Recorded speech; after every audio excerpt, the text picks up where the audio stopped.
지난번에 불러주셔서 제가 구원과 거룩, 성화에 대해서, 성화의 중요성에 대해서 말씀을 드렸고, 사실 그 내용은 이제 말하자면 일부 서론에 해당되는 내용이고, 원래 제가 벌써 종료하면 안 되는데요. 그래서 원래 제가 말씀을 나누고 싶었던 것은 이제 레위기 10장 10절에 나오는 제사장 분별 사역에 대한 내용이었는데, 그때 이제 아쉽게 준비한 내용이 많이 길어져서 서론적인 부분만 말씀을 드렸었고, 오늘 이제 핵심적인 내용을 말씀을 드리려고 합니다. 조금 어려울 수 있습니다. 제가 가능하면 쉽게 설명을 드리려고 하는데 좀 어려울 수 있지만, 이 내용을 잘 이해하시면, 제가 아까 목사님하고 대화하면서 주보를 봤더니 요즘에 새벽에 레위기 하시더라고요. 이제 특별히 레위기를 이해하는 데 있어서, 또 성경 전반을 이해하는 데 있어서 굉장히 중요한 도구를 얻는다, 이렇게 생각을 하시고 좀 주의를 기울여서 들으시면 좋은 도구를 얻으실 수 있다고 생각이 듭니다. 그래서 본론으로 들어가기 전에 다 기억하시겠지만, 지난번에 강의한 내용을 좀 뼈대만 간단하게 좀 먼저 추려서 말씀을 드리려고 합니다. 그래서 제가 지난번에 왔을 때 7월 2일, 7월 3일 날 와서 이제 구원과 거룩, 성화에 대하여 이 제목으로 기본적인 내용을 말씀을 드렸는데, 제가 가장 먼저 말씀드렸던 것은 이 조직신학, 교리에서 말하는 구원의 세 단계, 칭의, 성화, 영화, 이렇게 세 단계가 있다 하는 것을 말씀을 드렸고, 이것이 서로 어떤 관계를 가지고 있는지, 그리고 이것을 시간과 연결하면 칭의는 지금 예수님을 믿고 있는 우리 입장에서는 이미 과거의 일이고, 영화는 아직 오지 않은 미래의 일이고, 성화가 현재 지금 여기에서 우리가 관심을 가지고 노력을 기울여야 하는 가장 중요한 부분이 된다라고 말씀을 드렸습니다. 그리고 이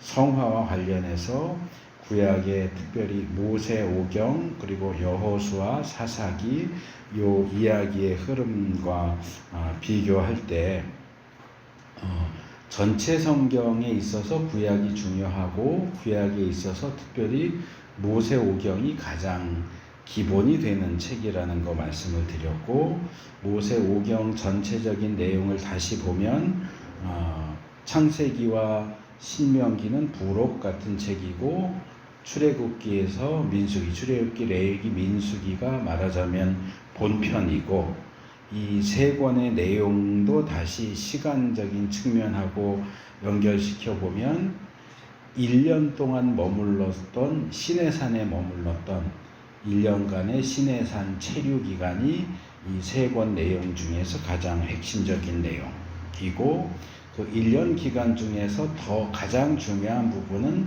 레위기에 해당된다라고 하는 것 말씀을 드렸습니다. 그리고 이제 조금 방향을 틀어서 이 칭의, 성화, 영화가 어떻게 구약의 출애굽 사건하고 연결되느냐. 그래서 애굽에서 나온 것은 말하자면 칭의에 해당되고, 광야 생활은 성화에 해당되고, 가나안에 들어가는 것은 영화에 해당되는데, 이 여호수아 사사기까지를 보면 광야만 성화가 아니고 가나안에 들어가서 사는 가나안에서의 삶도 또 하나의 성화다.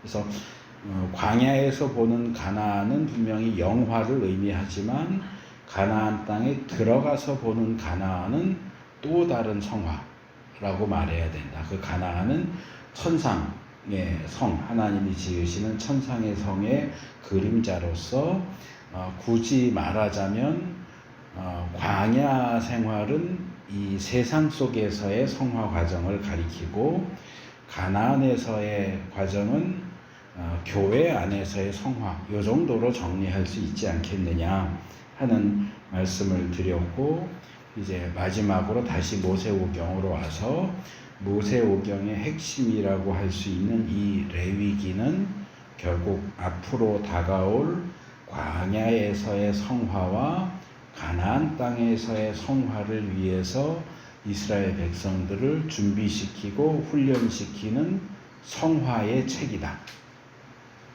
그리고 이 성화의 책에 따르면 레위기 10장에서 말하는 제사장의 분별 사역이 이스라엘의 성화에 있어서 굉장히 중요한 부분이 된다. 여기까지가 제가 지난번에 말씀을 드렸던 부분입니다. 그러면 그 중요한 제사장 사역이 어떤 것이냐, 그게 이제 오늘 다루려고 하는 내용입니다. 그래서 제사장의 핵심 사역으로서의 분별 사역에 대한 내용이 오늘 말씀드리려고 하는 주제인데요.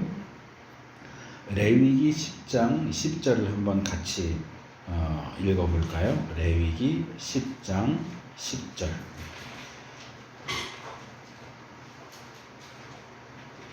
찾으셨으면 한번 같이 소리내서 읽겠습니다.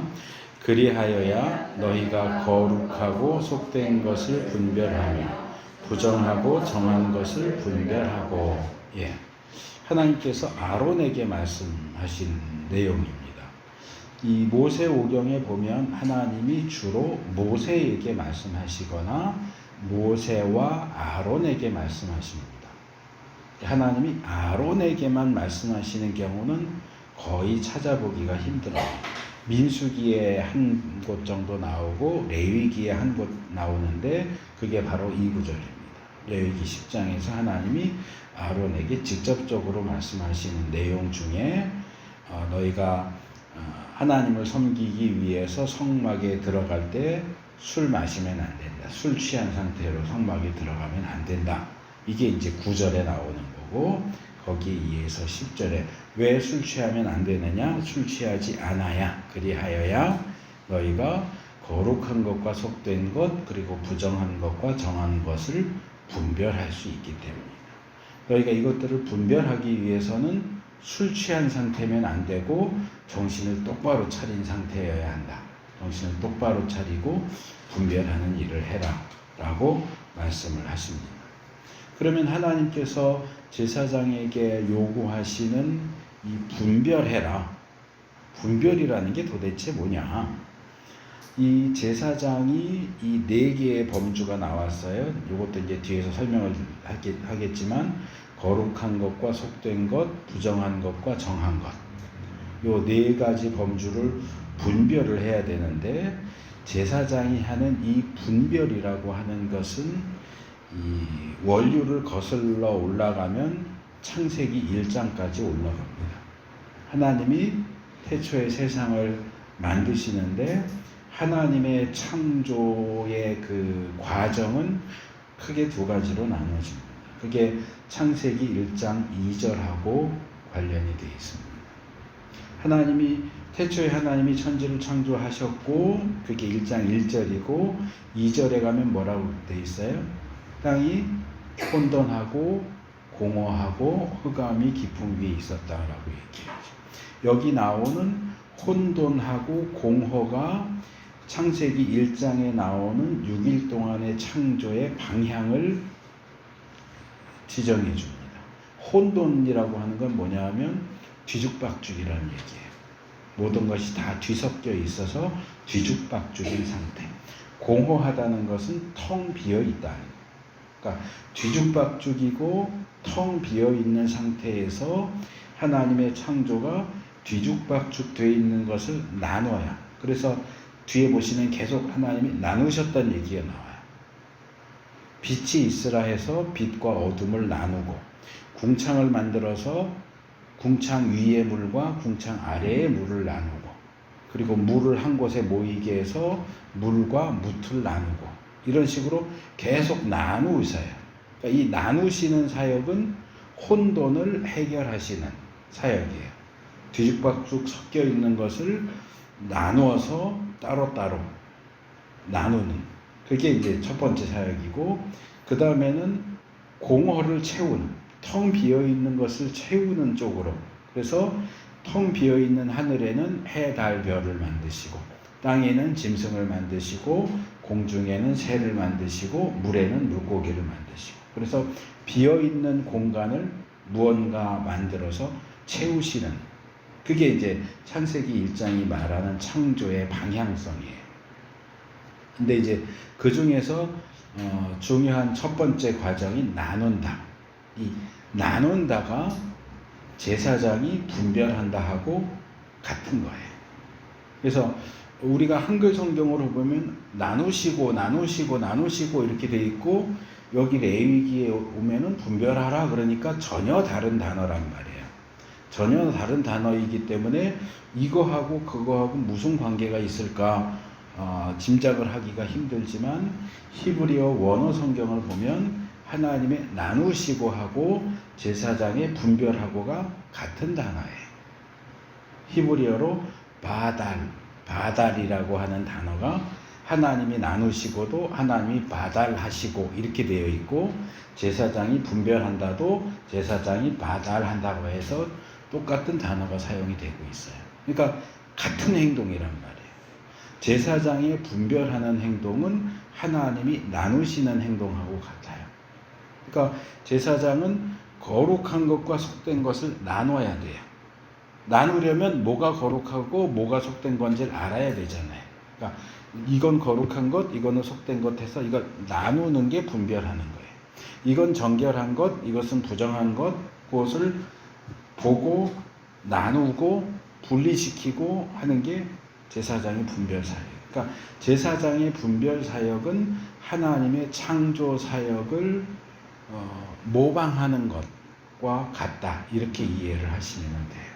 그러니까 하나님의 창조가 뒤죽박죽이었던 것을 나누어서 질서를 부여하고 텅 비어있는 것을 채우시는 방향으로 진행이 되면서 그 창조 과정이 하나님의 보시기에 좋았다. 창조의 과정과 창조의 결과가 하나님 보시기에 좋았더라, 이렇게 되는 것처럼 제사장이 이스라엘 백성의 삶 속에서 접하게 되는 모든 것들을 거룩한 것과 속된 것, 부정한 것과 정한 것을 나누고 분별하면 역시 하나님 보시기에 좋은 상태가 되는 거예요.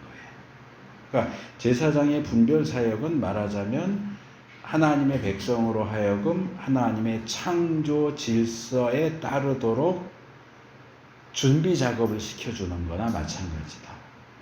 그러니까 하나님은 제사장이 하나님의 그 사역을 본받아서 이스라엘 가운데서 그렇게 나누고 분별하는 사역을 하도록 요구하신다. 제사장이 분별을 잘 해줘야 하나님 보시기 좋은 삶을 살 수 있어요. 그래서 이것이 굉장히 중요한 부분이 되는데, 이 네 가지, 레위기 10장 10절이 말하는 이 네 가지 이제 범주, 이렇게 불러요. 이제 카테고리죠. 네 가지 범주: 거룩한 것의 범주, 속된 것의 범주, 부정한 것의 범주, 정결한 것의 범주. 이 네 가지가 도대체 뭐냐를 알아야 구분을 할 수가 있겠죠. 그래서 일단 이 네 가지가 어떤 것이고 이 네 가지가 서로 어떤 관계를 가지고 있느냐, 이걸 이제 제가 좀 설명을 하려고 합니다. 그래서 먼저 이제 정의를 좀 내리려고 해요. 거룩한 것은 어떤 것이고 속된 것은 어떤 것이냐. 그러니까 거룩한 것, 그러니까 특별히 제사장 신학에 있어서 무언가에 대해서 이건 거룩한 겁니다 라고 할 때는, 이 거룩은 기본적으로 하나님만 가지고 계시는 특성, 속성이에요. 그러니까 이 세상에는 거룩한 게 없어요. 하나님만 유일하게 절대적으로, 요 단어를 좀 기억을 해 주시면 좋겠어요. 절대적으로 거룩하세요. 근데 우리가 성경을 보면 하나님은 거룩하십니다 라는 표현도 나오지만, 뭐 거룩한 장소, 거룩한 물건, 거룩한 사람, 이런 표현들이 나오잖아요. 뭐 성막, 성전, 그리고 뭐 성경에는 잘 안 나오지만 성인, 사람, 거룩한 사람, 성인. 또 제사와 관련해서 하면 뭐 성물, 거룩한 물건. 이제 한문으로 거룩성자를 붙여서 장소에는 성소, 그렇죠? 물건에는 성물, 사람은 성인 해서 장소든지 물건이든지 사람이든지 거룩하다고 하잖아요. 그럼 하나님만 거룩하다면서 왜 이런저런 것들에 대해서는 거룩하다고 해? 이 부분에 대해서 성경이 가르치는 건 뭐냐 하면 하나님과 관련되어 있는 것. 하나님과 관련되어 있고 하나님과만 관련되어 있고, 그러니까 하나님 전용으로 따로 구별시켜 놓은 것도 거룩하다고 그래요. 그래서 이것을 하나님도 거룩하시고 어떤 장소나 물건이나 사람도 거룩한데 둘 다 거룩하다고 부르지만 굳이 구별하자면 하나님은 절대적으로 거룩하신 분, 장소와 물건과 사람은 상대적으로 거룩한 거예요. 상대적이고 의존적이에요. 하나님께 기대서 거룩해요. 하나님과 관련되어 있기 때문에 거룩해요. 그래서 이 거룩의 특성이 조금 달라집니다. 그러니까 하나님은 절대적으로 거룩하신 분이기 때문에 무엇도 하나님을 부정하게 만들 수 없어요. 하나님의 거룩을 해칠 수가 없어요. 근데 상대적이고 의존적인 거룩은 무언가 다른 것에 의해서 침해를 받아서 그 거룩이 깨질 수가 있어요. 상대적인 것이고 의존적인 것이기 때문에. 그래서 요 두 개를 절대적인 거룩과 상대적인 거룩 또는 의존적인 거룩, 요거 절대적이다 상대적이다 하는 것을 조금 기억을 하시면 좋겠어요. 그래서 하나님은 절대적으로 거룩하신 분이고 하나님과 관련되어서 하나님만을 위해서 구별해서 따로 떼어놓은 장소는 거룩한 장소, 성소.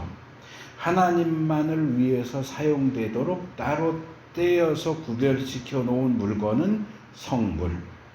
하나님만을 위해서 살도록 구분시켜 놓은 사람은 성인. 이렇게 이제 되는 거고요. 그 다음에 이제 이 거룩한 것과 속된 것이 짝을 지어서 나오는데, 이 속된 것에 대해서는 우리가 오해하기가 쉬워요. 이제 보통 속되다 그러면 우리가 이제 뭐 교회 안에서나 이제 사회에서는 사실 그런 표현을 잘 안 쓰기는 하는데, 교회 안에서 뭐 아무개는 저 사람은 좀 속된 사람이야, 세속적인 사람이야, 뭐 이런 식으로 이제 말을 할 때가 있거든요. 그럴 때 말하는 세속적이다 또는 속되다라는 표현은 부정적인 의미예요.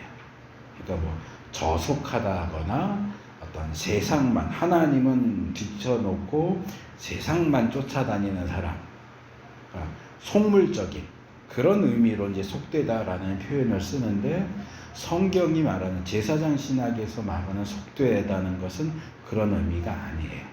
그러니까 우리가 일반적으로 쓰는 속되다, 세속적이다라는 의미와 성경, 특별히 레위기, 제사장과 관련해서 나오는 속되다는 전혀 의미가 다르기 때문에 구분해서 생각을 하실 필요가 있습니다.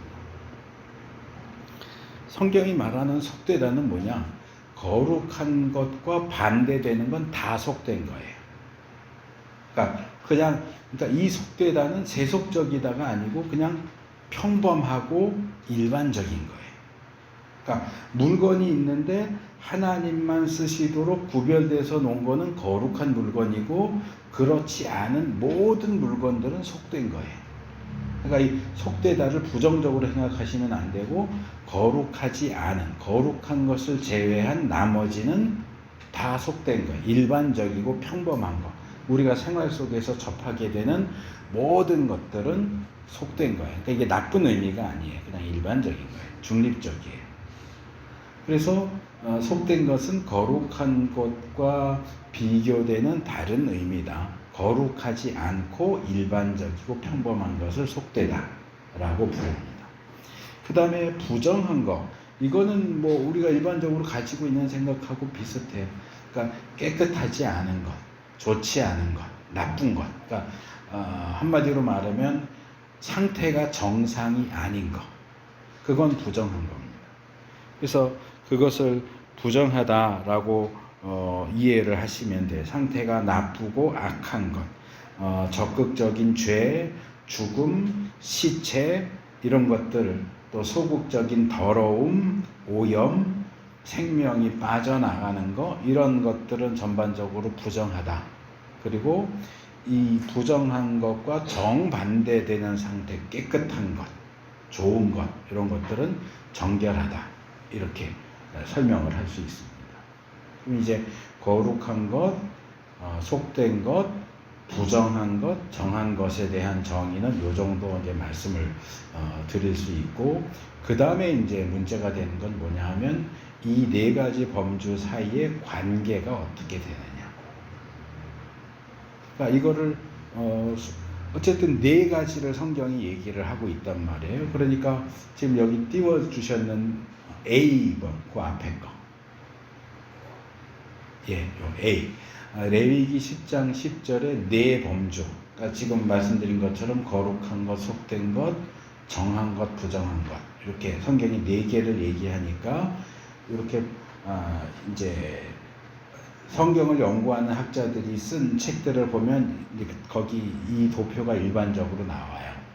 근데 이렇게 네 개를 딱 나눴는데 이 도표는 성경이 얘기하는 네 개의 범주를 다 제시하고 있다는 점에서는 장점인데 그냥 네 개를 이렇게 벽돌 쌓듯이 해놨단 말이에요. 근데 이렇게 잘 보시면 거룩한 것 밑에 정한 것이 있고 속된 것 밑에 부정한 게 있어요. 근데 레위기 10장 10절에 나오는 순서는 어떻습니까? 거룩한 것과 속된 것, 정한 것과 부정한 것이 아니고 부정한 것과 정한 것 이렇게 되어 있단 말이에요. 그럼 그 순서대로 하면 거룩한 것, 속된 것, 부정한 것, 정한 것 해서 거룩한 것 밑에 부정한 것이 들어가야 되는데 거룩한 것과 부정한 것이 같이 묶이는 건 이상하단 말이에요. 그러니까 순서를 뒤집었어요. 밑에 거를. 그래서 정한 것이 거룩한 것하고 묶이고 부정한 것이 속된 것하고 그렇게 묶이게 되어 있어요. 지금 묶음이 그렇게 되어 있잖아요. 아래 위를 보시면 거룩한 것, 정한 것, 속된 것, 부정한 것. 그러면 거룩한 것과 정한 것이 같은 묶음인 것은 어느 정도 이해가 되는데 그럼 거룩한 것하고 정한 것이 같은 것일까? 그럼 속된 것과 부정한 것이 같은 것일까? 제가 아까 속된 것을 설명하면서 일반적으로 우리가 가지고 있는 속된 것에 대한 개념은 나쁜 개념이다 그랬잖아요. 일반적인 게 아니고 나쁜 것을 속되다라고 표현을 하는데 그 개념으로 보면 속된 것과 부정한 것을 같이 묶을 수 있을 것 같은데 아까 말씀드린 것처럼 성경이 말하는 속된 것은 부정한 건 아니에요. 그냥 일반적인 거예요. 말하자면 중립적인 거예요.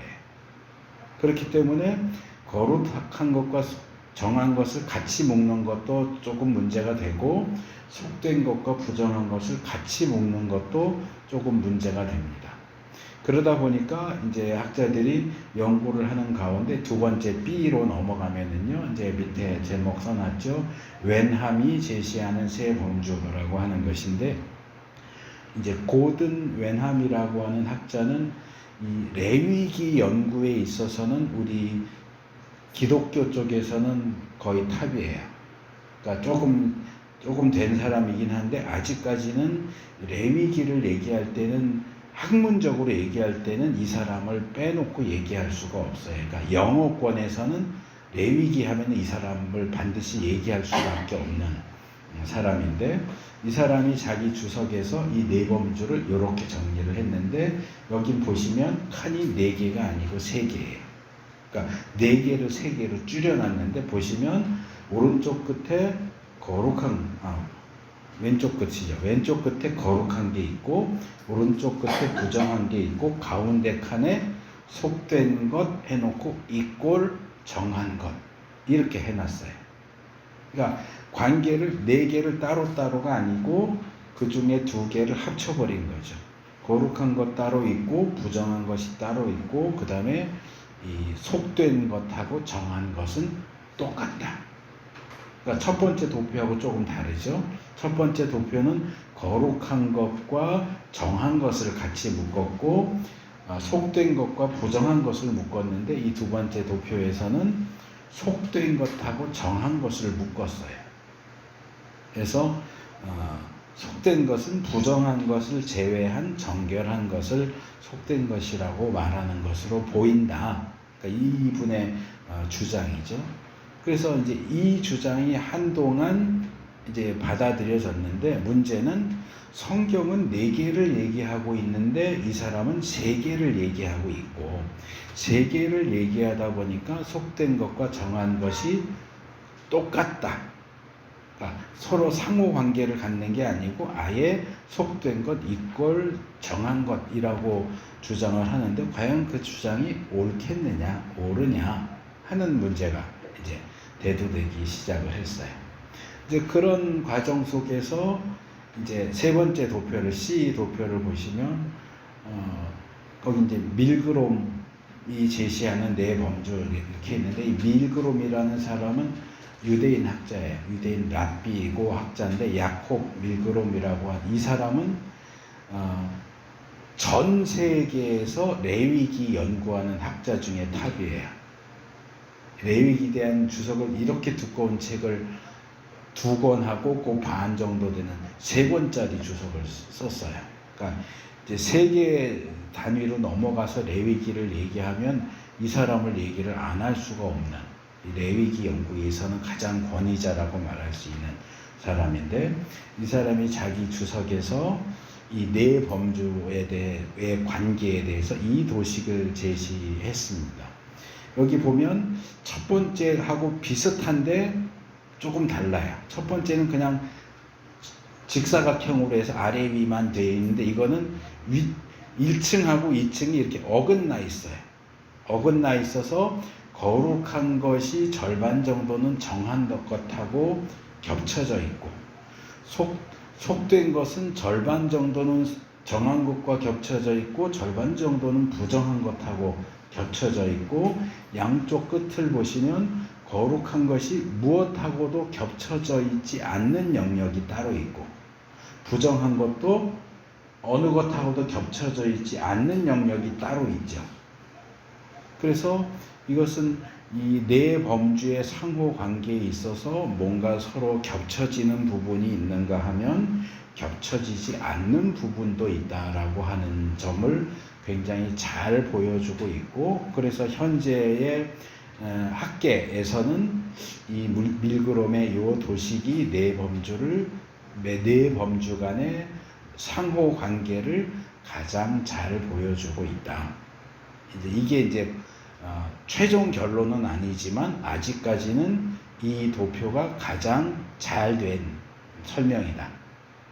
레위기 10장 10절이 제시하는 4개의 범주의 상호 관계에 대해서는 이게 가장 잘 된 설명이다 라고 이제 받아들여져 있는 상태입니다. 근데 이제 제가 이것을 석사 논문 쓰면서 레위기 10장이 제 이제 석사 논문 본문이니까 이 주제를 다루면서 여러 이제 도표들 이제 책에 나와 있는 거 여기까지 이제 책에 나와 있는 거예요. 정리를 하고 논문을 쓰고 이제 그 다음에 박사 과정 하는 중에 이제 이 주제를 다시 다룰 기회가 있어서 제가 막 고민을 하다가 도표 2개를 만들었어요. 그게 이제 그 다음 D하고 C, D하고 E 도식입니다. 이 2개를 그냥 같이 해놨는데 왼쪽 4개 있는 그러니까 첫 번째 도표하고 거의 똑같은데 차이는 이 거룩한 것과 속된 것, 정한 것과 부정한 것 사이에 제가 이렇게 점선을 굵게 해갖고 나눴어요.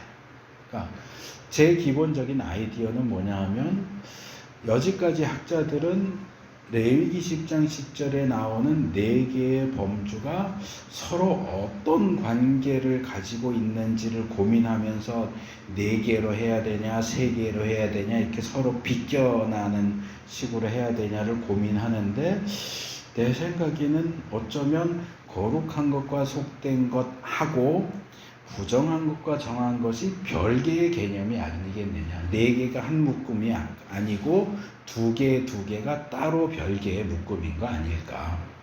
그러니까 그러면 굳이 속된 것이 정결한 것이나 부정한 것과 어떤 관계를 가지느냐를 따질 필요가 없죠. 두 개를 합치거나 그럴 필요가 없으니까 이거 두 개를 아예 두 개씩 딱 잘라가지고 거룩한 것, 속된 것은 따로 보고 부정한 것과 정한 것은 따로 볼 수 있지 않을까라는 생각을 반영한 게 D, 범주를 분리함이 이제 D 도식이고, 그걸 조금 다른 식으로 생각을 해서 이거는 그 옆에 E는 세로로 제가 점선을 그어놨어요. 그러니까 거룩한 것은 아예 속된 거나 다른 거하고 따로 별개의 영역이고, 속된 것은 이제 웬함이라는 학자는 속된 것이 정한 것과 같은 거고 부정한 것이 따로 있다 했지만, 밀그롬은 이렇게 서로 어느 정도씩 접쳐진다고 했으니까, 그러면 혹시 속된 것이 정결한 것과 부정한 것을 모두 합친 개념이 아닐까. 그러니까 거룩한 것만 따로 떼어놓고 속된 것 안에는 정결한 것, 일반적인 것 안에는 정결한 것도 있고 부정한 것도 있지 않겠는가 해서 이제 제 생각을 그냥 나타내느라고 정리해서 만든 게 요 두 개의 도식입니다. 그리고 이제 요즘에 제가 주일날 저희 교회에서 레위기를 이제 계속 살펴보고 있거든요.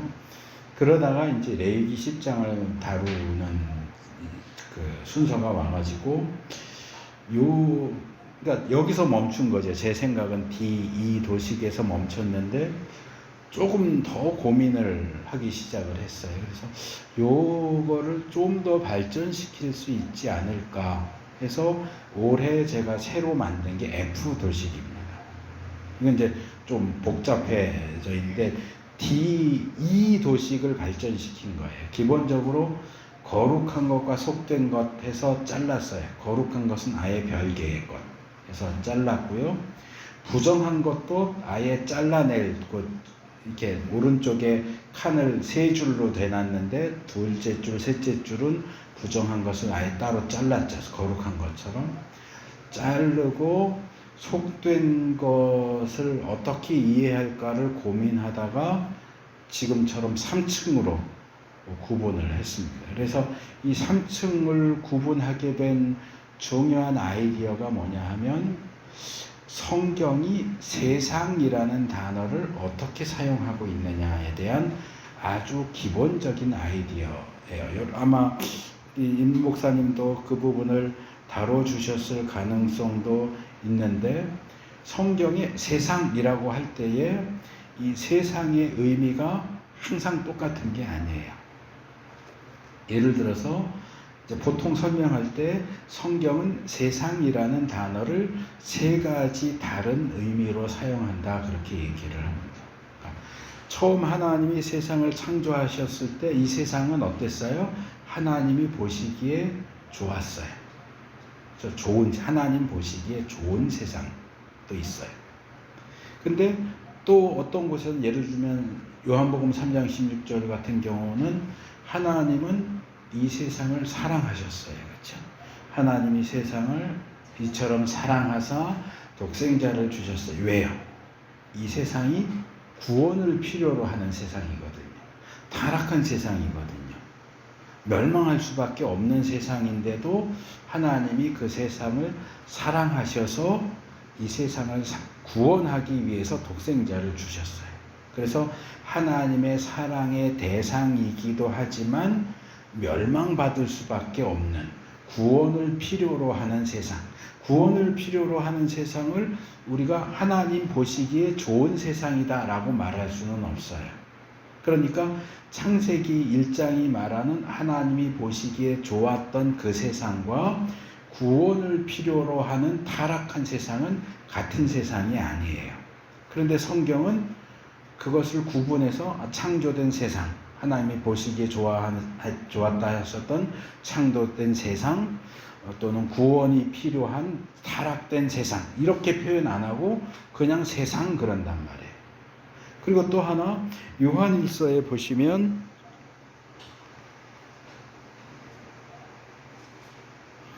요한일서 2장 15절 보면 너희는 이 세상을 사랑하지 마라.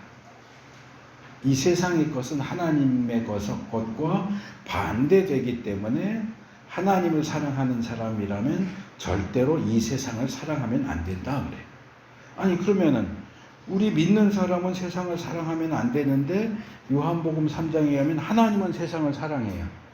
그러면 하나님은 사랑하시는 세상, 그리스도인은 사랑하지 하면 절대로 안 되는 세상, 이게 뭐가 어떻게 다른 거예요? 어느 세상은 어느 세상, 어느 세상이 어느 세상이고 이게 이제 혼동이 된단 말이에요. 근데 성경에는 그냥 다 세상이에요.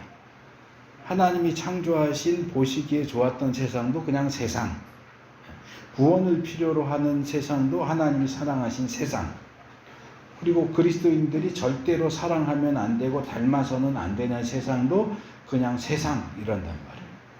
그러니까 결국 똑같은 세상이라는 단어를 사용하지만 그 세상이라는 단어가 어떤 문맥에서 사용되느냐에 따라서 세상의 의미가 달라진다는 거죠. 단어는 똑같이 세상인데 이 세상이 어떤 세상이냐는 문맥에 따라 달라져요. 그래서 제가 이 세상이라는 단어가 성경에서 어떻게 다르게 삼중적으로 사용되는가 하는 부분을 여기 나오는 속된 것하고 연결을 시켰어요. 혹시 이 속된 것이라고 하는 단어도 세상이라는 단어처럼 각각 다른 의미로 사용되는 게 아닐까. 그래서 제일 3층 첫 번째 보면 속된 것 A 그랬어요. 그러면 이 속된 것 A는 어떤 경우에는 정결한 것 플러스 부정한 것. 도표가 조금 이상해 보이는데 뒤에가 잘렸네요. 제가 편집하면서 잘렸네. 정결한 것 플러스만 돼 있고 뒤에가 없죠. 부정한 것이 빠졌어요. 그러니까 속된 것은 정결한 것과 부정한 것을 다 합쳐서 그것이 정결하든지 부정하든지 둘 다 거룩하지 않은 거니까 거룩하지 않은 모든 것은 그냥 속된 것이라고 표현하는 것일 수 있다. 근데 이제 구분하기 위해서 제가 속된 것 A 그랬고 가운데 있는 속된 것 B는 웬함이 얘기했던 것처럼 이 속된 것은 정한 것하고만 정결한 것과만 같은 거고 부정한 것은 별개.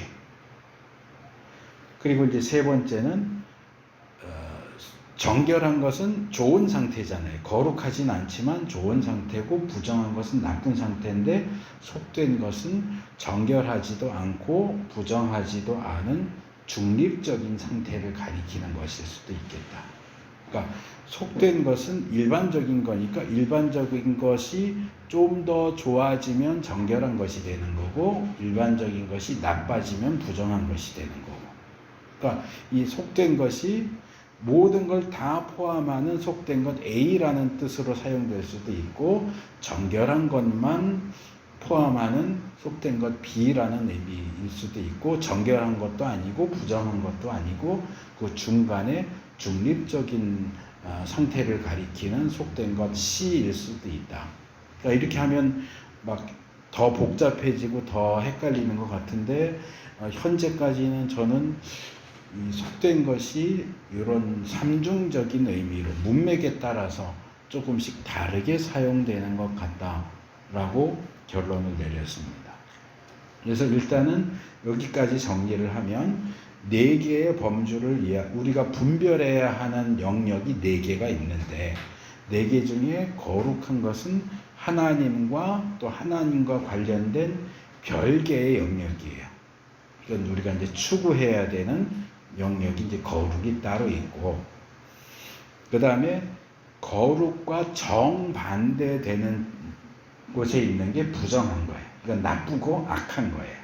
죽음과 시체. 나쁜 게 부정한 거고, 이제 문제가 되는 건 중간에 있는 속된 것과 정한 것인데, 요 두 개의 관계가 어떻게 되느냐가 정확하게 아직 결론이 나지 않았는데, 저는 이렇게 속된 것이 세 가지 삼중적인 의미로 사용되는 것 같다.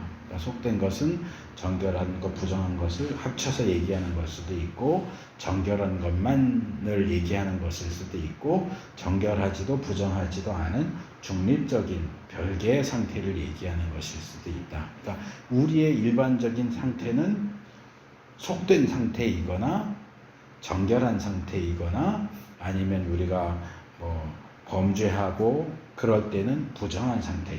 그러니까 요 세 개 중에 하나에서 왔다 갔다 하는 거죠. 그러니까 가만히 있으면 속된 상태고, 우리가 뭔가 좀 하나님을 위해서 뭔가를 해야 하고 해야지 하면서 열심을 내는 상태면 정결한 상태 쪽 가까이 가는 거고, 우리가 악한 생각하고 죄 짓고 그러면 부정한 상태 쪽으로 넘어가는 거고. 그러니까 이렇게 해서 우리가 속된 상태라고 한다면 우리는 늘 정결한 상태가 되려고 노력을 해야 돼요. 그러니까 중립적인 중립 기여만 하는 게 아니고 1단이 됐든 2단이 됐든 정결한 단계로 넘어가야 되는데, 이 정결한 상태에 있어야 그 다음 단계인 거룩의 상태로 넘어갈 수 있다는 거예요. 그러니까 속된 것에서는 거룩해질 수가 없어요. 속된 것이 거룩해지려면 정결 상태를 거쳐야 돼요. 그러니까 자동차 기어를 놓고 보면 속된 건 중립 기어고요. 정결한 건 1단, 2단 정도 되는 거고, 부정한 거는 후진이에요. 그리고 뭐 거룩한 것은 한 5단 정도 되겠죠. 그래서 우리가 거룩 단계로 가기 위해서는 항상 그 중간에 정결한 단계로 우리 자신을 예열시키고 준비시켜야 언제든지 거룩의 단계로 넘어갈 수 있지, 속된 상태에 그냥 있으면 거룩의 단계로 넘어갈 수가 없다.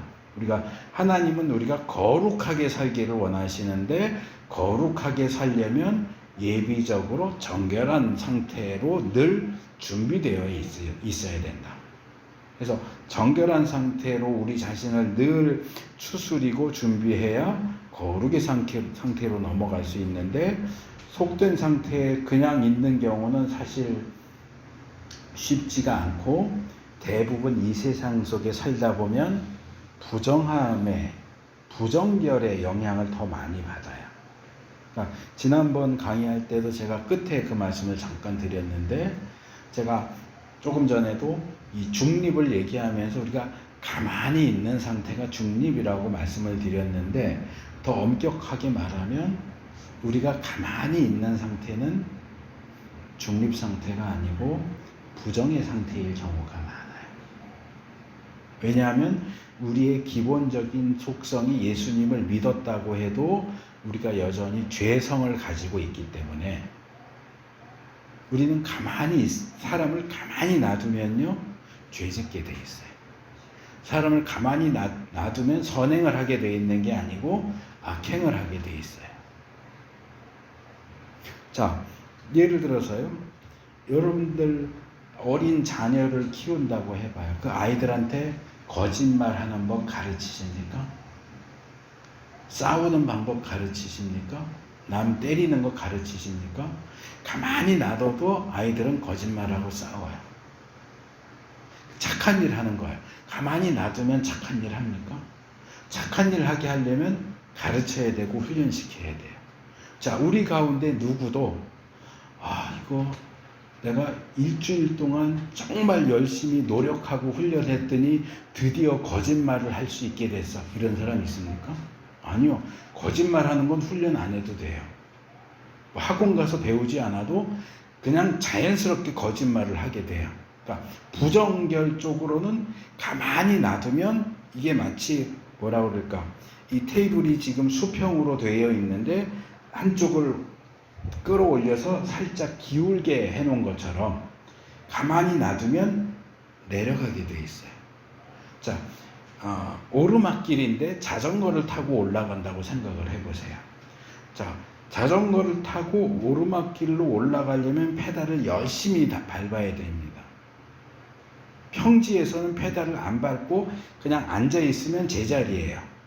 그런데 오르막길에서 그래 나는 그냥 중립으로 있을게 하고 페달 안 밟고 가만히 있으면 이 자전거가 그냥 서 있습니까? 페달을 밟으면 앞으로 나가는데 안 밟고 있으면 뒤로 내려갑니다. 이게 가만히 있는 상태예요. 죄인인 인간은 가만히 놔두면 악쪽으로 기울어지게 돼 있어요. 선쪽으로 기울어지지 않아요. 절대로. 그러니까 중립적인 입장이라고 말하면 그냥 중립인 것 같지만 사실은 인간의 중립은 악으로 기울어져 있다. 그래서 우리가 페달을 밟는 것은 정결한 상태로 가려고 하는 거예요. 페달을 밟지 않으면 자전거는 절대로 그 자리에 있지 않아요. 오르막길에 세워놓은 자전거는 적어도 그 자리를 차지하고 서 있기 위해서라도 페달을 밟고 버텨야 제자리에 서 있고요. 앞으로 가려면 더 힘을 내서 밟아야 올라가요. 힘 빼고 가만히 페달에 발 올려놓고 나는 중립, 지금은 중립 그러고 있으면 뒤로 내려가요. 그게 인간의 모습이에요. 그러니까 이 속된 것의 상태는 굉장히 애매한 상태예요. 사실은 정결하고 비슷하다기보다는 부정결에 더 비슷한 상태예요. 그러니까 속된 건 거룩한 것에 반대고 그냥 일반적이고 보통이에요. 근데 일반적이고 보통인 것은 이 타락한 세상에서는, 타락한 인성에 있어서는 부정한 것에 오히려 더 가깝다. 그러니까 가만 놔두면 굴러 떨어지게 되어 있다. 우리가 굴러 떨어지지 않고 올라가려면 정결해지려고 노력을 해야 되고요. 우리가 정말로 거룩하게 되려면 정결해서 한 걸음 더 나가야 되는데 정결하지 않은 상태에서는 거룩으로 나갈 수가 없다는 거예요. 그래서 이 정도로 이 네 범주가 어떻게 서로 관계를 가지고 있는가는 이 정도 정리를 할 수 있을 것 같고요. 그 다음으로 다룰 문제는 이 네 개의 범주가 서로 변화한다는 거예요. 이동해요. 이미 이제 다 말씀을 드렸어요. 중립에 있어도 굴러 떨어져서 부정한 상태가 되기도 하고, 우리가 노력하면 정결한 상태가 되기도 하고, 정결한 상태에서 거룩한 상태로 올라간다라고 했는데, 그건 뭐냐면 우리의 상태가 변한다는 거예요. 그냥 가만 놔두면 그대로 있는 게 아니고, 우리는 마치 비탈길에 세워놓은 자전거를 타고 있는 사람 같아서 어떻게든 움직여요. 가만 놔둬도 움직여요. 근데 하나님께서 우리에게 요구하는 것은 저 꼭대기에 있는 거룩으로 올라가는 거예요. 거룩으로 올라가야 되는데 나는 지금 아직 밑에 있어요. 근데 이 길이 평지가 아니고 비탈길이에요. 그럼 자전거를 타고 저 꼭대기로 올라가려면 열심히 페달을 밟아야 되는데 나는 가만히 있어도 중력이 나를 잡아당겨요. 뒤쪽으로. 더 낮은 곳으로. 부정의 자리로 잡아 끌어요. 거기 끌려가지 않으려면 힘쓰고 애써서 페달을 밟아야 그나마 중립. 그리고 더 힘써서 밟으면 정결. 그리고 거기서 더 힘써야 거룩으로 올라간다는 거예요. 이게 공평한 싸움이 아니에요. 그래서 이 네 범주가 변화하고 그 이동을 하는데 조금 이제 그 변화 이동을 이해하기 위해서 조금 더 실제적인 측면에서 예를 좀 들어드리려고 그래요. 그래서 정결률의 2번 여기 보시면은 아까 말씀드린 4개의 범주를 좀 실제적인 삶의 영역과 관련해서 말씀을 설명을 하려고 만들어 놓은 겁니다. 여기 보시면 네 범주, 여기는 이제 범주가, 이것도 일반적으로 이제 신학 책들을 보면 나오는 도표예요. 근데 이제 세 범주로 되어 있어요. 제일 위에 하얀 거가 거룩이고요. 그 가운데에 있는 줄이 정결이고요. 제일 밑에 좀 검게 되어 있는 게 부정이에요. 그래서 이것을 이 세 범주를 인간, 동물, 새, 물고기에 적용시킨 거예요. 그러면 인간을 보시면 제사장은 거룩한 존재예요. 하나님만 절대적이고 제사장은 상대적으로 거룩한 존재예요. 의존적으로 거룩해요. 그리고 쭉 보시면 동물도 하나님 앞에 제물로 바쳐진 동물은 거룩해요. 그리고 새도 하나님 앞에 제물로 바쳐진 것은 거룩하고요. 물고기는 제물로 안 바치니까 없어요. 그 다음에 가운데 정결한, 이스라엘 백성은 정결한 백성이에요. 그리고 동물도 제물로 바칠 수 있는, 먹을 수 있는, 레위기 11장에서 이건 먹어도 돼 하는 건 정결한 짐승, 정결한 새, 정결한 물고기, 이건 이제 먹어도 되는 거예요. 그리고 부정한 거, 이스라엘 이외의 이방인들, 죄인들, 악성 피부병을 앓는 사람들, 이런 사람들은 부정한 상태에 있는 사람이에요. 시체도 부정하고, 물고기, 동물도 먹으면 안 되는 거 있죠. 먹으면 안 되는, 유대인들에게 있어서는 돼지라든지 이런 거, 또 새도 마찬가지고 물고기도 그렇고, 너희는 하나님의 거룩한 백성이니까 이거 먹으면 안 돼 하는 것들은 다 부정적인, 부정한 동물이거나 죽은 것들, 이런 것들이 부정한 거예요. 그래서 거룩과 정결과 부정의 상태를 인간과 동물과 새와 물고기에 이렇게 비교하면 이렇게 정리가 된다. 그러니까 이스라엘 백성들이 생활하면서 음식을 먹는다? 그러면 하나님이 말씀하시는 정결한 것만 먹어야 돼요. 그래야 정결을 유지해요. 만약에 금지된 부정한 것을 먹으면 그 이스라엘 백성이 부정해져요. 그럼 이 부정한 상태에서 다시 속된 상태로, 정결한 상태로 끌어올리려면 힘들어요. 그러니까 가급적이면 부정한 것은 건들지 말라는 거예요. 먹지도 말고, 만지지도 말고, 보지도 말고. 그래서 이렇게 삶 속에서 우리가 접하게 되는 동물 또는 어떤 장소, 시간, 이런 것들을 이제 거룩과 정결과 부정으로 해서 이렇게 구분을 할 수가 있는 거죠. 그러니까 요 역할을 제사장이 하는 거예요. 그 다음 거로 넘어가면은요, 정결률의 1번은 아까 그거를 이제 동심원으로 표현을 한 거예요. 그래서 가장 왼쪽에 있는 거 보시면 인간이죠. 이거 똑같아요. 인간. 그래서 가장 안쪽에 있는 게 거룩한 거예요. 제사장, 거룩한 사람, 거룩한 인간, 제사장. 그 바깥쪽에 정결한 인간, 이스라엘. 그 다음에 그 바깥쪽에 부정한 인간은 이방인. 이게 이제 성경이 말하는 기본적인 이제 구분이죠. 구분과 분류죠. 그리고 동물도 제일 안에 있는 건 제물, 거룩한 동물, 제물, 정결한 동물, 먹어도 되는 짐승, 그 다음에 부정한 동물, 먹으면 안 되는 동물. 근데 이제 제일 오른쪽에 있는 공간은 조금 그림이 다르죠.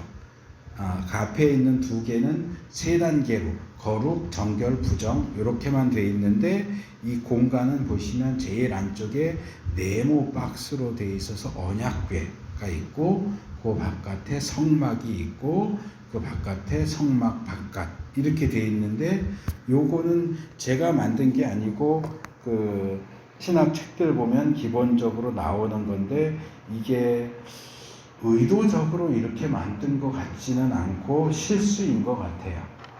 이렇게 하다 보니까 작업을 하면서 실수로 이렇게 만든 것 같은데, 이건 굉장히 중요한 실수를 했어요. 누가 만들었는지 모르겠는데. 자, 세 번째하고 앞에 두 개를 비교해 보시면 굉장히 중요한 차이점이 있습니다. 자, 세 번째 공간에서 거룩한 공간은 어디입니까? 공간. 거룩한 인간은 제사장이고, 거룩한 공간은 언약궤입니까? 성막입니까? 그러면 언약궤는 거룩하고 성막은 덜 거룩합니까? 근데 언약궤는 성막 안에 있잖아요. 성막 자체가 거룩하잖아요. 근데 성막을 생각하시면 성막이 기본적으로 있고요. 입구로 들어가면 성막들이 있어요. 성막들의 번제단 물두멍이 있고요. 번제단과 물두멍을 지나면, 휘장을 지나면 성소가 있어요. 성소에는 분향단, 등잔 때 떡상 3개가 있는 바깥 공간이 성소, 거룩한 장소. 거기 또 휘장을 지나서 들어가면 지성소, 지극히 거룩한 장소, 언약궤가 있는 지성소가 있어요. 그럼 지성소도 거룩하죠. 성소도 거룩하죠. 성막들도 거룩하죠. 근데 거룩의 정도가 달라요. 지성소는 성소보다 더 거룩하고요. 성소는 성막들보다 더 거룩해요. 요거만 보면 거룩한 장소도 3단계로 거룩의 정도가 달라요. 그걸 놓고 생각을 해보면 성물을 얘기할 때도 레위기 1장에서 7장 보면 성물이 있고요. 지성물이 있어요. 어떤 거는 성물이라고 제사 드리고 남은 건데, 예를 들어서 화목제물에 남은 것은 성물, 이렇게 보면 거룩한 물건. 근데 뭐 속죄제 드리고 남은 거는 지성물, 지극히 거룩한 물건. 성물하고 지성물 중에서는 지성물이 더 거룩해요. 제사장하고 대제사장하고 놓고 보면 대제사장이 더 거룩해요. 레위인하고 제사장하고 놓고 보면 제사장이 레위인보다 더 거룩해요. 그러니까 비교하자면 레위인은 성막들에 해당되고 제사장은 성소에 해당되고 대제사장은 지성소에 해당되는 거예요. 그러니까 뭉뚱그려서 거룩인데 실제로 들어가면 거룩의 단계가 있다는 거예요. 거룩에만 단계가 있느냐? 정결한 곳에도 단계가 있어요. 성막은 다 거룩하고요. 성막 바깥에 뭐가 있어요? 배우셨을지 모르겠는데 성막 바로 바깥에는 레위 지파가 가문별로 동서남북으로, 그러니까 무라리 자손, 게르손 자손, 그 고핫 자손이 동서남북하고 아론 집안하고 해서 동서남북에 진을 치고요. 그 다음에 그 바깥에 이스라엘 12지파가 3지파씩 동서남북 진을 칩니다. 이게 이스라엘 진이에요. 성막 바깥에 있는 거룩한 공간도 구분이 돼요. 레위인들이 진을 치고 있는 그곳과 이스라엘 12지파가 진을 치고 있는 그곳도 사실은 구분이 가능해요. 둘 다 정결한 장소지만 정결한 장소가 성막에서 얼만큼 가까우냐에 따라서 정결의 정도가 구분된다라고 말할 수 있어요. 진 바깥도 마찬가지예요. 진 바깥은 일반적으로 부정한 공간이에요.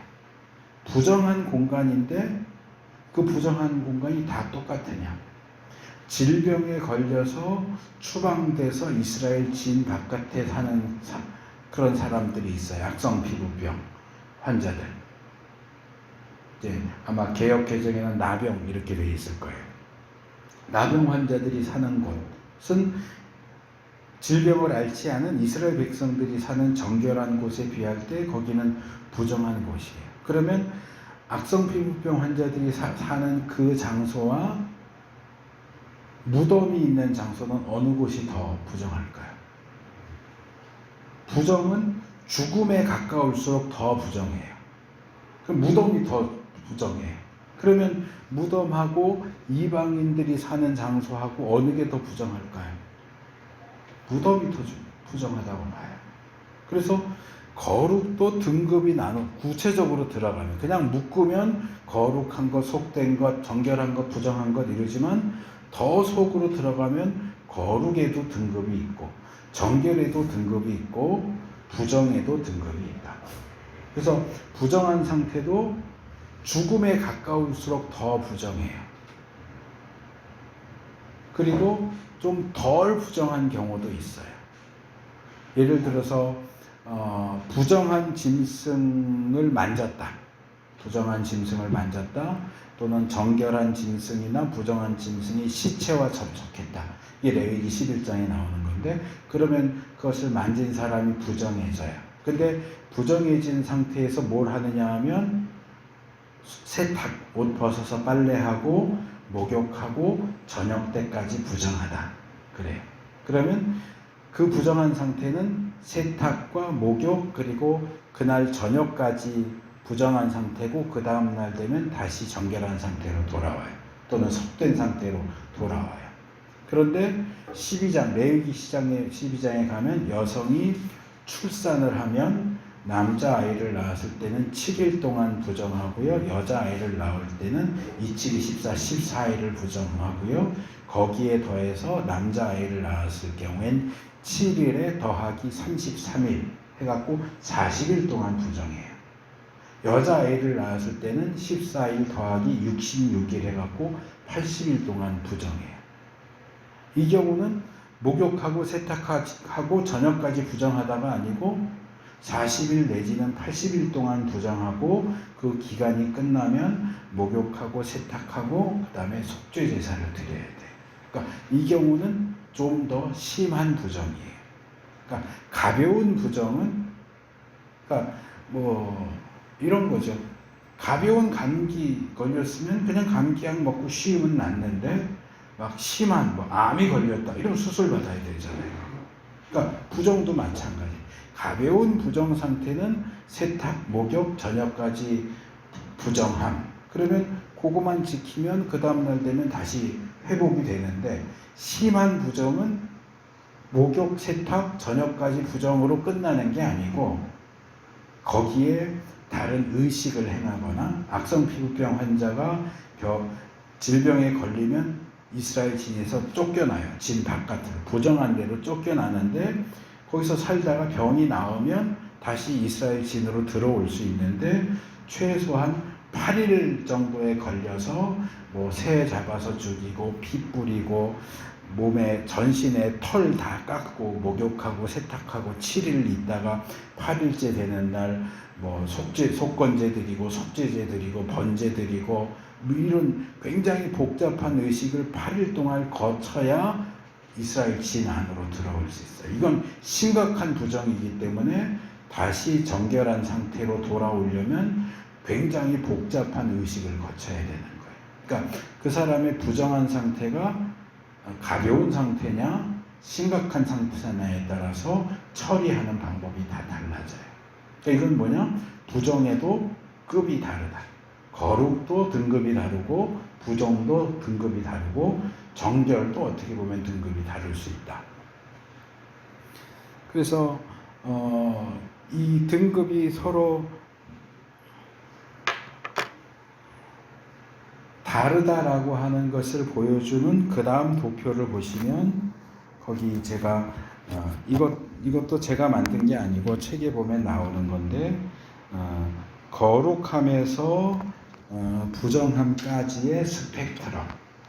그래서 아까 단계를 거룩, 정결, 속됨, 부정 이렇게 4단계로 말씀드렸고 어떤 경우는 이제 속됨하고 정결을 섞어서 묶어서 3단계로 또 했었잖아요. 아까 앞에 정결규례 3단계를 할 때 이거 필요하시면 제가 이 파일을 그림 파일을 목사님 드렸으니까 목사님께서 카카오톡이나 이런 거 통해서 도표 필요하신 분들은 제가 공유해 드리세요 하고 말씀을 드렸으니까 받으셔서 보셔도 되고요. 그래서 여기 보면 여기는 5단계로 되어 있어요. 그래서 보시면 제일 왼쪽 끝에가 거룩한 거고요. 제일 오른쪽 끝에가 부정한 거고요. 가운데 3번째 칸이 정결한 거예요. 그러니까 정결한 것과 거룩한 것 중간에는 좀 덜 거룩한 거. 그러니까 제일 왼쪽에 있는 건 제일 높은 등급의 거룩이고 그 오른쪽에 있는 건 좀 낮은 등급의 거룩이에요. 말하자면. 그리고 부정도 마찬가지예요. 제일 오른쪽에 있는 것은 아주 심한 부정 상태. 그리고 그 왼쪽에 있는 건 좀 덜 심한 부정 상태예요. 그래서 그 내용을 보시면 사실 이건 더 복잡하게 나눌 수 있는데 이제 기존에 되어 있는 도식이라서 자, 하나님, 생명, 거룩, 제사장, 제물에 쓰는 동물은 거룩해요. 근데 조금 등급이 떨어지는 거룩은 뭐가 있느냐? 제사장인데 장애가 있는 제사장. 제물인데 흠이 있는 제물. 이것도 여전히 거룩하고 하다고는 하는데 등급이 좀 떨어지는 거룩이에요. 그 다음에 중간에 정결한 백성들, 이스라엘 백성들, 정결한 짐승들, 먹을 수 있는 짐승들, 동물들. 이게 이제 정결한 거고, 그 오른쪽으로 가면 이스라엘 백성인데 질병을 앓거나 아까 말한 것처럼 부정한 짐승과 접촉했다거나 부정과 접촉해서 약한 부정 상태에 있는 사람들 또는 부정한 동물. 이건 아주 심각한 부정은 아니에요. 그러니까 이건 부정과 정결 중간 단계. 그리고 아주 심한 부정은 뭐예요? 죽음, 부정함, 시체, 죽은 동물. 그래서 이게 등급이 이렇게 나눠져. 이 도표가 5개 단계로 등급을 나눴는데 그 이상으로도 나눌 수 있고, 묶으면 거룩을 높은 등급, 낮은 등급 2개 묶고, 첫 번째 2칸 묶고 끝에 부정도 심한 부정과 덜한 부정을 묶으면 3단계가 되어버리죠. 거룩, 정결, 부정.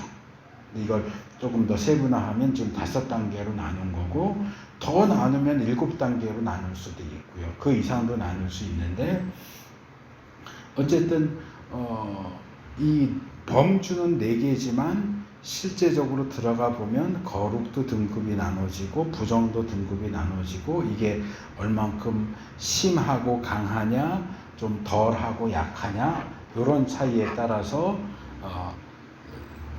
천차만별로 등급이 나눠진다 하는 거 말씀을 드리고, 이제 이 네 범주와 관련해서 하나 더 말씀을 드리자면, 아까 이제 살짝 언급하고 넘어갔던 부분인데, 그러니까 세상에 있는 모든 것들은 이 네 범주 안에 어느 쪽이든, 거룩의 범주에 속하든, 속된 것의 범주에 속하든, 부정한 것에 속하든, 정결한 것에 속하든, 이 4개 중에 한 군데는 반드시 소속이 되어 있어요. 근데 어디 한 군데 소속되었으면 계속 거기에 소속되어 있느냐 하면 그렇지 않아요. 계속 움직여요. 속된 상태에 있는 사람이 부정해지기도 하고, 정결해지기도 하고, 거룩해지기도 하고, 뭐 사람은 움직이는 거야 그렇게 하는데, 사람만 움직이는 게 아니고 사람도 자꾸 움직여요. 사람의 상태도 계속 움직여요.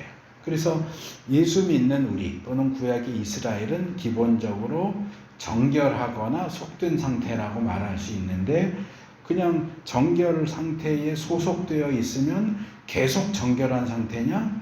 그렇지 않다는 거예요. 계속 상태가 변화하고 이동한다는 거죠. 그래서 내 범주가 뭐냐, 내 범주 간의 상호관계가 뭐냐, 우리가 일상생활에서 어떤 것들이 거기에 해당되느냐를 말씀을 드렸는데, 여기 가장 중요한 건 뭐냐면 이 상태가 서로 변화한다는 거예요. 그래서 그 다음 도식 보여주시면, 이건 이제 도표 3개를 제가 하나로 묶은 거예요. A, B, C가 따로 있죠. 가장 기본적인 건 A 도표입니다. 용어들의 관계 도식, 4범주. 그래서 거룩한 것과 속된 것이 왔다 갔다 해요. 거룩한 것이 속된 것이 되기도 하고, 속된 것이 거룩해지기도 하고요. 정결한 것이 더럽혀져서 부정해지기도 하고, 부정한 것이 그 부정함을 씻으면 정결하게 되기도 해요.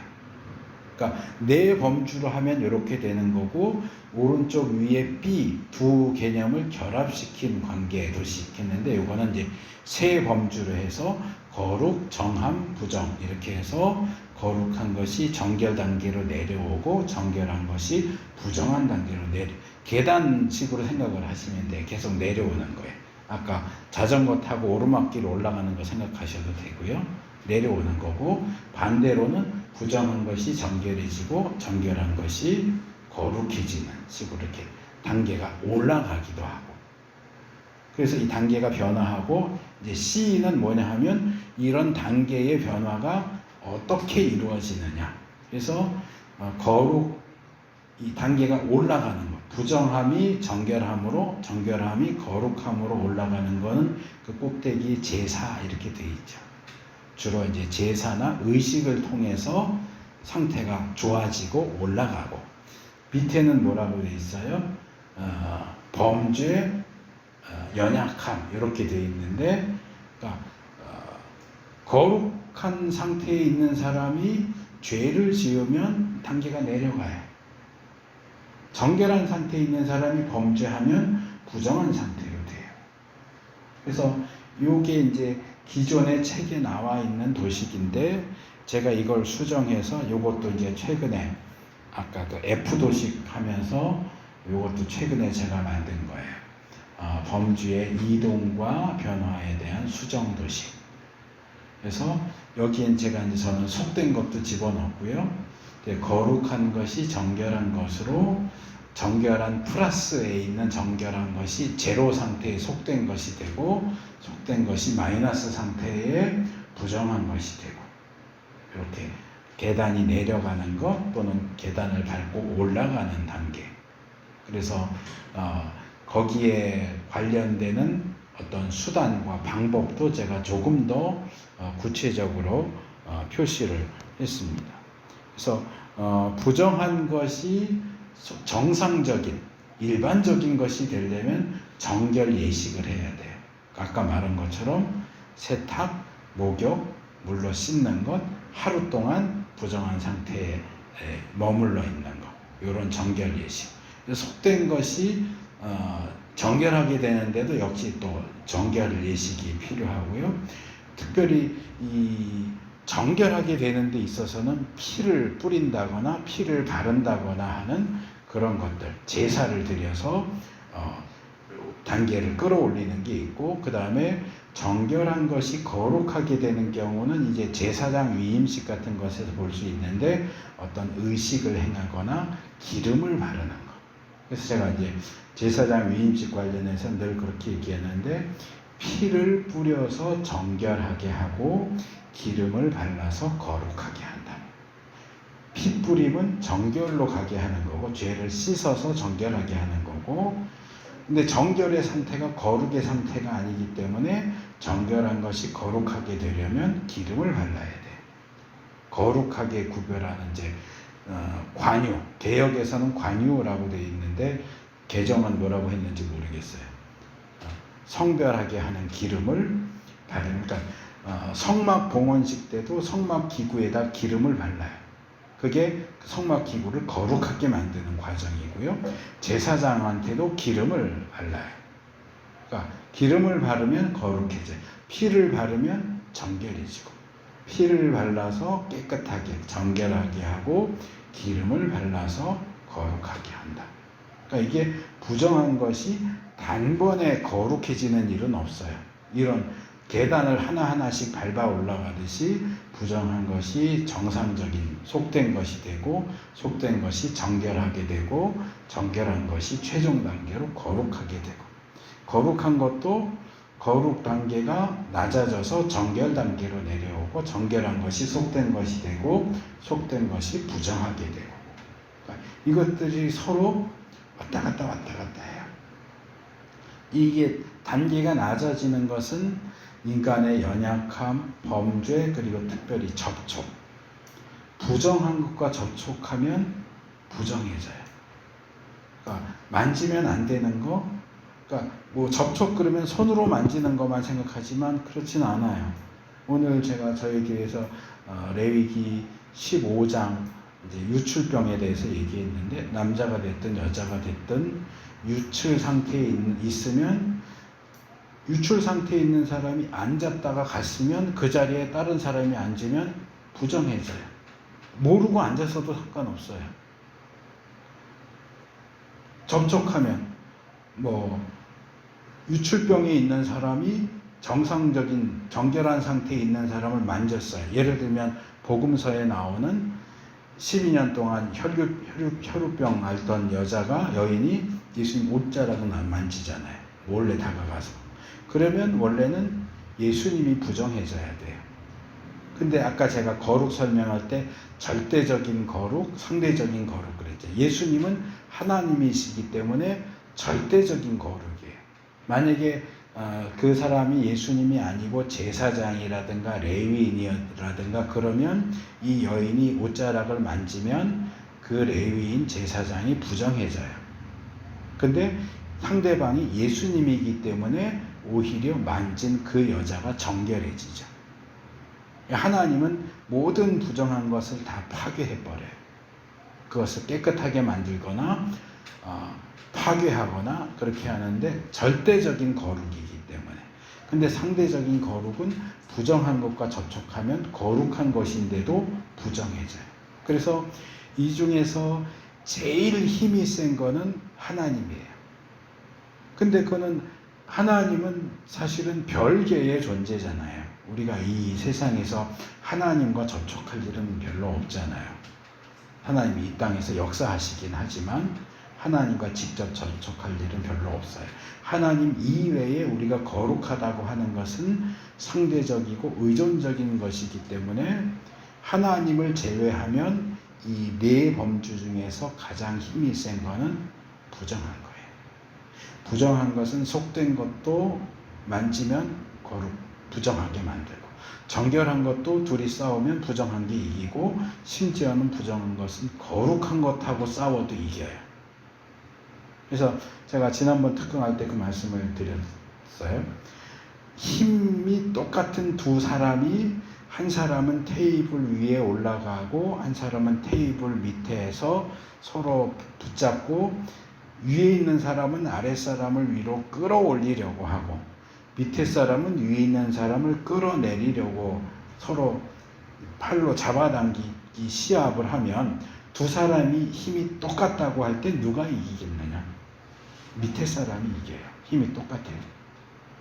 왜냐하면 끌어내리는 힘이 더 세요. 끌어올리려면 밑에 사람보다 최소한 3배 이상 힘이 세야 끌어올리는 게 가능해요. 근데 이 하나님을 제외한 네 범주, 거룩, 정결, 속된 것, 부정한 것을 놓고 보면 항상 부정한 것은 테이블 밑에서 끌어내리는 역할이에요. 그러면 속된 것도 부정한 것하고 싸우면 끌어내려지고, 정결한 것도 부정한 것하고 싸우면 끌어내려지고, 심지어는 거룩한 것도 부정한 것하고 싸우면 끌어내려져요. 그럼 어떻게 해야 돼? 레위기가 얘기하는 게 그거예요. 보지 마라, 가지 마라, 만지지 마라. 부정한 것하고는 아예 상관을 하지 마라, 이거예요. 네가 속된 상태를 유지하고 또는 정결한 상태에 머물면서 거룩하게 되기를 원한다면 어떻게든 부정한 것은 피해라. 부정한 것하고 싸워서는 부정을 이길 수 있는 존재는 이 세상에 없다. 하나님을 제외하고. 너가 대제사장이어도 부정한 것하고 맞닥뜨리면 네가 져. 그러니까 인간 중에 제일 거룩한 존재인 대제사장도 부정하고 부딪히면 대제사장이 부정해진다고요. 그러니까 우리가 이 세상을 살면서 어느 것이 거룩한 것이고 어느 것이 거룩하지 않은 것, 속된 것인지, 어느 것이 정결한 것이고 어느 것이 부정한 것인지를 잘 분별해야 되는데, 그 분별을 해야 하는 가장 중요한 이유는 뭐냐 하면 부정한 것을 피하기 위해서예요. 부정한 것을 피하지 않는 한 우리는 정결한 상태를 유지할 수 없고 거룩 상태로 나아갈 수가 없어요. 우리가 이 땅에 사는 동안 성화의 과정을 이루어야 되는데, 성화 과정을 이루는 데 있어서 가장 큰 장애물은 부정이다. 그러니까 그 부정을 피하지 않고서는 절대로 성화 과정을 이룰 수가 없다. 그런데 우리가 이 성결과 거룩은 적극적으로 우리가 추진하고 의도해야지, 중립을 지키겠다 그러면 늘 가만 놔두면 어떡한다고요? 뒤로 밀려 내려간다고요. 왜? 우리는 비탈길을 올라가고 있는 사람, 자전거를 타고 비탈길을 올라가고 있는 사람들이기 때문에 중립이라는 건 사실상 없다. 중립을 지키겠다라고 나태하게 있으면 뒤로 끌어내려진다. 부정이 중력이 힘이 우리를 끌어내리듯이, 손 이렇게 들고 나 그냥 중립으로 있을래. 그럼 이 손이 그냥 계속 있나요? 처음에는 이렇게 있을지 모르지만 이 손이 계속 떠 있으려면 힘을 줘야 돼요. 힘을 줘서 이 손이 내려가지 않도록 힘을 줘야 돼요. 아니면 이러고 있고 힘 빼고 가만히 있으면 당연히 떨어지죠. 그게 자연의 법칙인 것처럼 영적인 법칙도 마찬가지예요. 가만히 있으면 악으로 기울게 돼 있어요. 부정으로 기울게 돼 있어요. 그러니까 제일 중요한 것은 물론 우리가 거룩을 추구해야 한다는 것이 제일 중요하지만 실천적인 측면에서 더 중요한 것은 부정한 것을 알아요. 뭐가 부정한지를 알아야 돼요. 뭐가 부정한지를 분별해가지고 그 부정한 것을 최대한 피해라. 제가 지난번에 똥 얘기했던 거예요.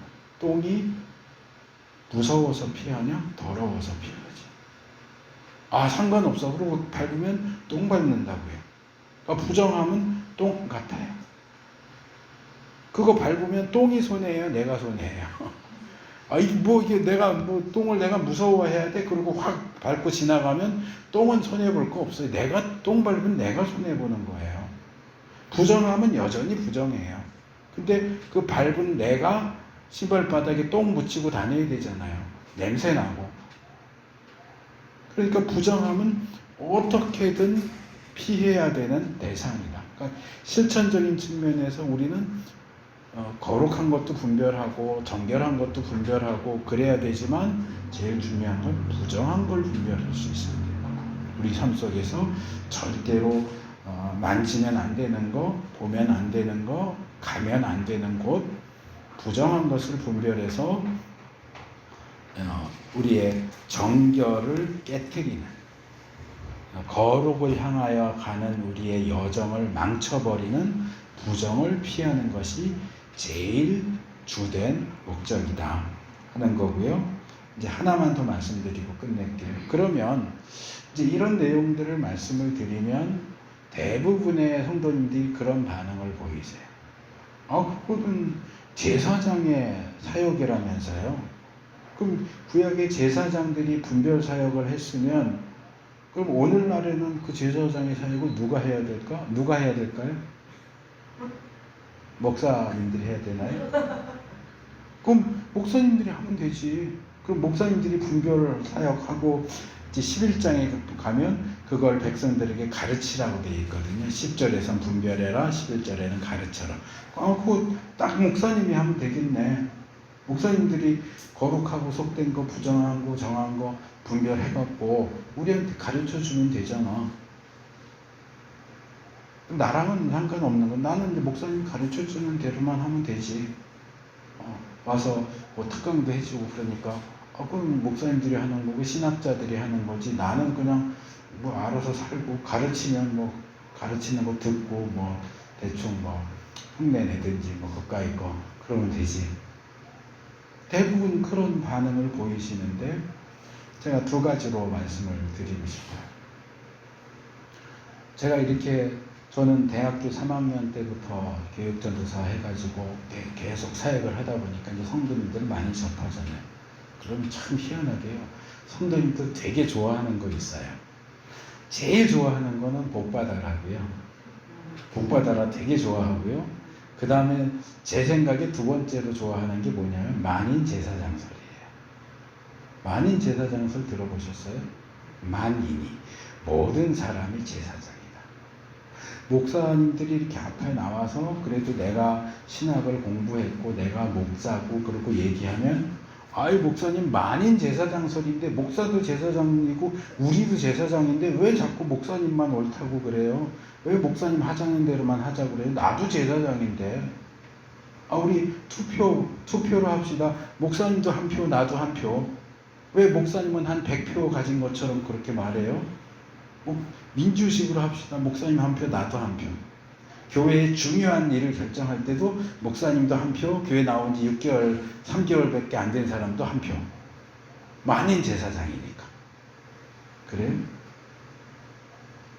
근데 만인 제사장인데 제가 저도 어렸을 때 그랬고요. 요즘에도 그런 것 같은데 제가 중고등부 사역을 꽤 많이 했거든요. 근데 우리 다 그 경험이 있을 거예요. 자, 중고등학생 시절일 때 어른들이 야 조그만 게 뭘 알아? 그럼 우리 뭐라고 그랬어요? 나도 나이 먹을 만큼 먹었어요. 나도 다 컸어요. 내가 알아서 다 해요. 왜 자꾸 뭐라 그래요? 그래. 근데 그거는 권리를 주장할 때고요. 권리를 주장할 때는 나도 나이 먹을 만큼 먹고 나 애 아니에요. 그래요. 근데 뭔가를 책임져야 할 때는 뭐라 그래요? 아, 나 아직 나이도 어린데, 나 아직 애인데 나한테 그런 것까지 그러면 어떡해요? 똑같은 나이고 똑같은 사람인데 권리를 주장할 때는 나 다 컸어요 그러고 책임져야 할 때는 나 아직 애인데 이래요. 그게 성도들이 하는 거랑 똑같아요. 권리 주장할 때는 만인 제사장설인데 이러면서 제사장 사역을 얘기할 때 난 제사장도 아닌데 분별 사역 그건 제사장 목사님들이나 하는 거지 왜 자꾸 우리 보고 분별하라고 그러고 이 머리 깨질 것 같은 분별 사역에 대한 특강을 도대체 왜 하는 거예요? 그럼 목사님들이 알아서 하지. 그래서 목사들 사이에서는 이게 굉장히 중요하게 주장되는 게 있는데요. 목사는 제사장이 아니에요. 몇몇 정말 죄송하지만 몇몇 무식하고 잘못된 목사들이 목사가 제사장이라고 주장하는 분들이 있었어요. 그래서 목사가 제사장이니까 구약시대에 성도들이 11조 내면 그 11조는 제사장에게 줬으니까 오늘날의 제사장은 목사니까 교회에서 11조 들어오는 건 목사가 다 가져야 돼. 아직도 그런 주장하는 사람들이 있어요. 미친 목사들이 있어요. 아니에요. 목사는 제사장 아니에요. 또 제가 아는 어떤 목사님이 얘기를 해주는 걸 들었는데 자기 노회에 연세가 많이 드신 목사님이 있는데 나이가 많고 사별을 했대요. 그래서 후배 목사들한테 내가 재혼을 해야 되겠는데 레위기 21장인가 거기 보면 제사장에 대한 규례가 나오는데 제사장은 결혼할 때 창녀나 몸 버린 여자나 이혼한 여자와 결혼하면 안 된다. 처녀하고 결혼해야 된다. 이렇게 나와 있으니까 나 재혼해야 되는데 처녀 소개시켜달라고 그랬대. 미친 인간이지. 그거는요. 제사장은 세습이 되잖아요.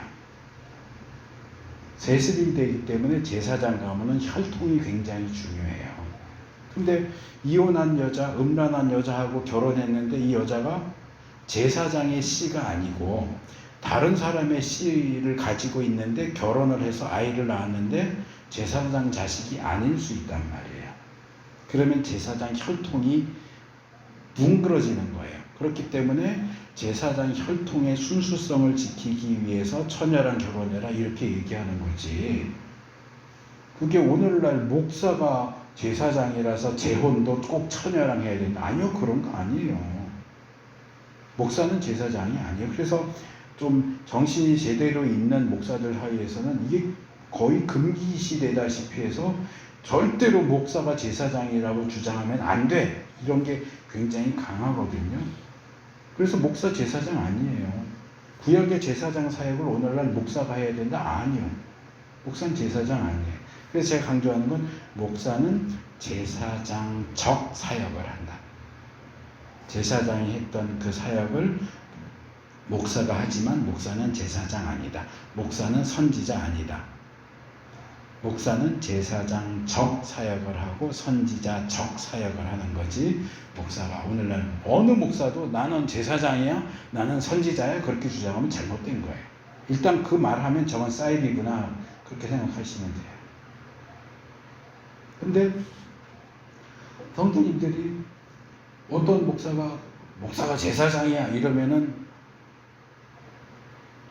아무 말도 못하고 따라가거나 아니면 저 목사는 땡이네 땡 이러거나 그럴 텐데 이런 내용을 얘기할 때는 우리는 제사장도 아닌데 그거는 목사님들이나 해야지 이런다고요. 목사 제사장 아니에요. 근데 많이 놓치고 지나가는데요. 신약 성경이 더 이상 물론 신약 성경 당시에는 제사장이 있지만 특별히 기독교는 더 이상 성전에서 모이지 않잖아요. 제사도 드리지 않잖아요. 그런데 기독교 안에서 이 사람들이 제사장이야 라고 말하는 구절이 있어요. 우리가 모르는 구절이 아니에요. 다 알아요.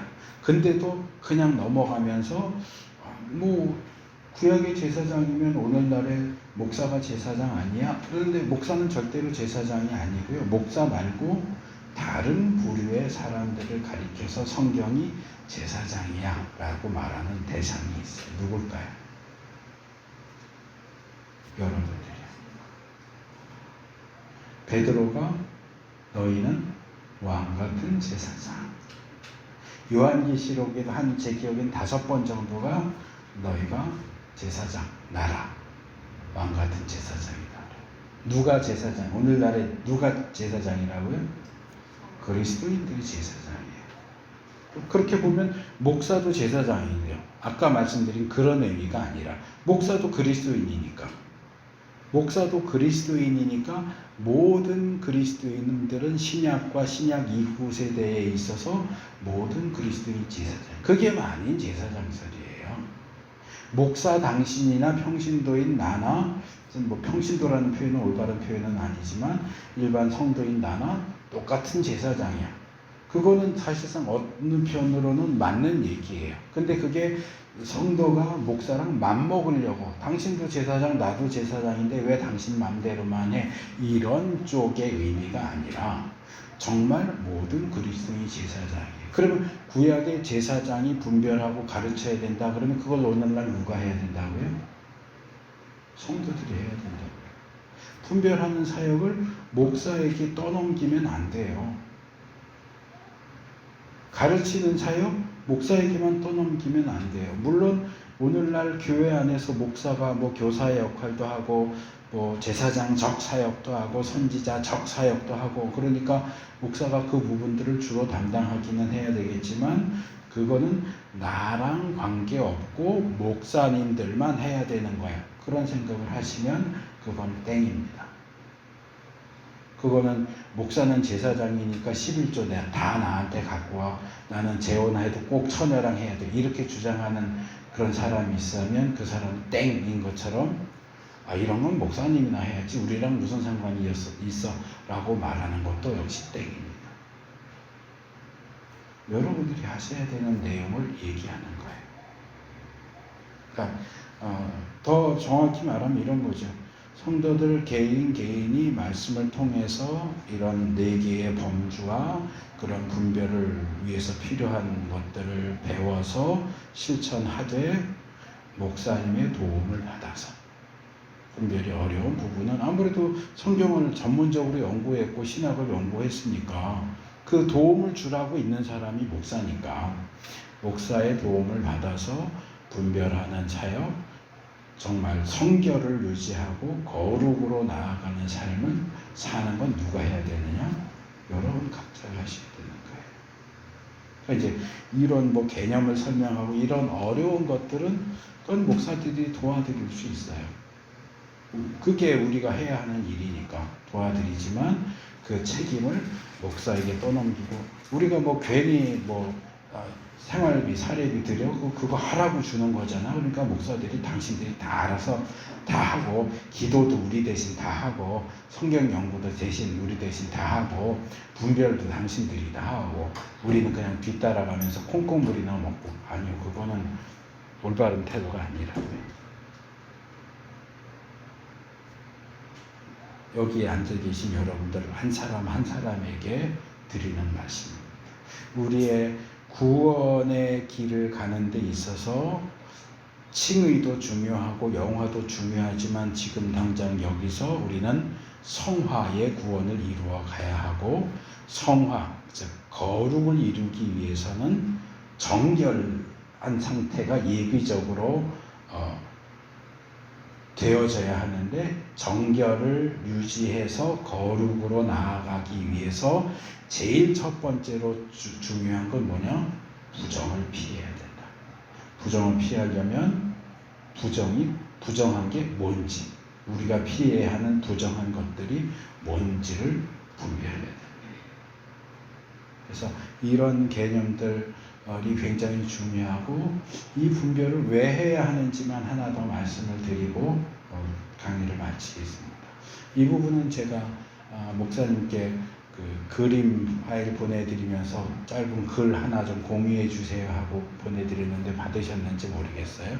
제가 어디 박사과정 하면서 이 부분 정리하면서 훌링거라고 하는 학자가 쓴 글을 이제 3개인가 4개인가 해갖고 요약 정리한 내용을 제가 좀 읽어보시라고 이제 공유를 해드렸는데, 간단하게 말하면 이거예요. 아까 말했죠. 부정이 제일 힘이 세다. 이 부정은 곰팡이처럼 암처럼 퍼져나간다. 전염시킨다. 모든 것을, 속된 것도 부정하게 만들고, 정한 것도 부정하게 만들고, 거룩한 것도 부정하게 만들고. 그래서 이스라엘 진 안에서 어느 한 곳에서 개인이 부정하게 되면 이 부정이 거기에 머무는 게 아니고 퍼져나가요. 점점 그 겨울에 귤 한 박스 사면 그 안에 상한 귤이 하나만 있으면 그대로 놔두면 상자 전체가 다 상하는 것처럼, 이스라엘 진이 귤 상자라고 하면 거기 하나가 상하면 그거 빨리 없애버리지 않으면 얘가 옆에 있는 거 다 상하게 만들어요. 근데 얘는 특별히 뭘 좋아하냐 하면 거룩한 걸 좋아해요. 그래서 이 부정이 어디로 가냐 하면 성소로 가요. 성막으로 가요. 성막에 다닥다닥 붙어요. 누적돼요. 그래서 성전이 뭐 하는 곳이에요? 하나님 집이잖아요.